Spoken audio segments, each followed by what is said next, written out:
자, 미국과 유럽 마감 상황 알아보고 오셨습니다. 자, 이제 아시아로 가보도록 하죠. 네, 미중 산업경제연구소의 조용찬 소장과 함께하도록 하겠습니다. 소장님, 안녕하세요. 예, 안녕하십니까.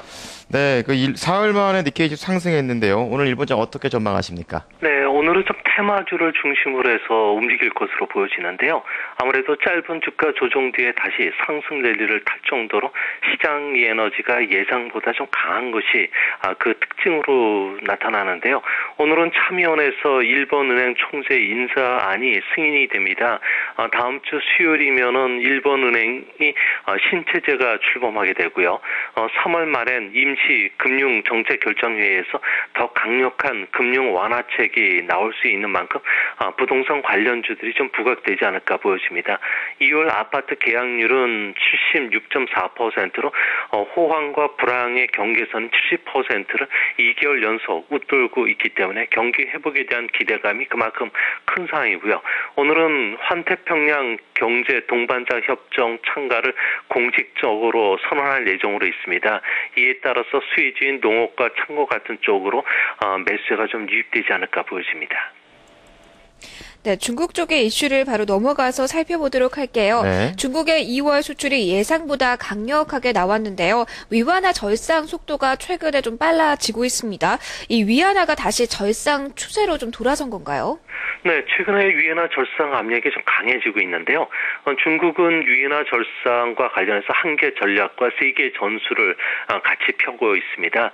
장기적으로 산업 구조 조정을 촉진하기 위해서 위안화 절상을 허용하면서도 단기적으로는 수출 경쟁 국가보다 빠른 절상을 좀 피하는데요. 이 때문에 우리나라 원화라든지 태국의 바타와 같은 수준으로 움직이는 그런 모습입니다.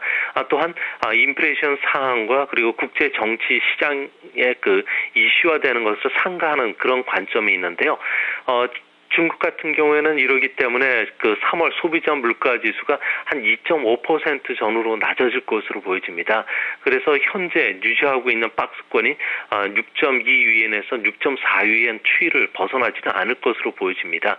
향후 경기 회복세가 뚜렷하고 물가 상승 압력이 나타나는 그 시점이 G20 정상회담이 있는 9월 달 전후가 될 것으로 보여지는데요. 이 때문에 국제적으로 위안화의 그 절상 압력이 가속화되는 7월부터는 위안화가 장기적으로 절상되지 않을까 그렇게 보여집니다. 네, 두 번째 이슈 좀 넘어가 보도록 하겠습니다. 이제 전인대에서 이제 중국의 국제화를 가속하기로 했는데 이제 그러려면은 이제 위안화가 국제화가 돼야 됩니다. 언제쯤 이 완전 변동 환율제로 이행을 하게 될 거로 전망하십니까? 네, 위안화의 국제화는 지금 꾸준히 추진되고 있는데요. 위안화의 그 무역 결제는 작년에 4,500억 달러로서 전체 그 12%에 달합니다. 대부분 홍콩이나 마카오 쪽에 있는 국경 무역이 대부분인데요. 아직 다국적 기업들은 위안화 거래에 좀 소극적입니다. 달러나 유로의 지위를 좀 아직까지는 위협하지는 못하고 있는데요. 위안화의 국제화를 위해서는 위안화의 거래 비용이 싸져야 되고요. 중국으로부터 그 이익 송금이 좀 자유로워야 됩니다. 하지만 지금 약 한 1조 위안이 해외에 있는데요. 1,600억 달러에 달하는 해외 그 위안화를 중국 내 그 자유롭게 주식이나 채권, 부동산 같은 투자 상품으로 운영할 수 있게 해야 되고 이런 자본 규제가 개방되지를 않고 있는 게 국제 걸림돌이 되고 있습니다. 지금은 관리 변동 환율 제도인데요. 이를 완전 변동 환율제로 가는 것이 말처럼 쉽지가 않은 상황입니다. 위안화의 지금 현재 대미 달러 변동폭을 확대시켜 줘야 될 뿐만 아니라 자본시장 개혁, 자본 항목의 자유가 필요하기 때문에 완전한 그 환율 변동제로 가려면 최소 5년 이상 필요하다는 점에서는 2020년 이후에나 실현되지 않을까 보여집니다. 네, 전인대 얘기 좀 더 해보도록 하죠. 네. 최대 테마로 부각된 것이 바로 이 새로운 도시화입니다. 그렇습니다. 그럼 이 도시화가 어떻게 되는지 좀 궁금하고요. 우리나라 기업들은 또 어떤 분야에도 진출할 수가 있을까요?